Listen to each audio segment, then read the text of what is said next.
Samantala mga e-bike at e-trike bawal na sa mga national road simula sa Lunes, December 1. Yan ang balitang tinutukan live ni Jasmine Gabriel Galban. Jasmine?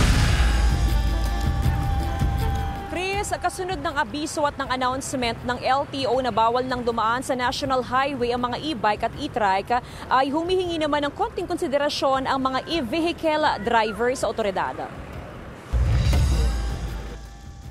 Simula sa Lunes, ipagbabawal na ang pagdaan ng mga electric vehicles gaya ng e-bike at e-trike sa National Highway. Ito ang pahayag ng Land Transportation Office sa Senado habang tinatalakay sa plenaryo ang panukalang budget ng DOTR para sa 2026. Layon nitong matiyak ang kaligtasan sa kalsada at masigurong naayon sa batas ang paggamit ng mga pangunahing lansangan. Ang ating priority po dito, yung kanilang safety sa kalye.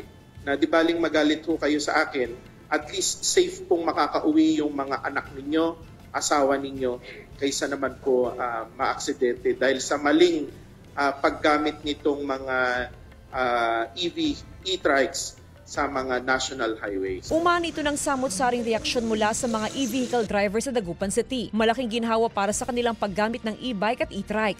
Wala tayong magagawa, ma'am, kung yun ang utos, yun ang patakaran, masusunod talaga. May mga sundo kami estudyante sa school. Kasi po, sila karanglaan. Paano namin sila masusunod kung binawal ng e-bike? Para sa ilan, tama lang daw ang desisyon ng LTO, lalo pat para sa kaligtasan ng publiko. Para sa akin, ma'am, mas maganda po kasi sila yung nagkokos din ng accident minsan eh. Dahil sa minsan, yung mga karamihan na nagdadrive ng mga e-bike, mga kabataan, mga ganun, hindi man dumaan sa proseso sa lisensya. So wala pa silang knowledge sa mga daan. Ayon sa LTO, bawal ang e-bike at e-trike sa lahat ng pangunahing kalsada. Pwede naman daw ito sa mga sitio o barangay road. Nagpaalala ang otoridad na sundin ang patakaran ng LTO upang maiwasan ang posibleng multa.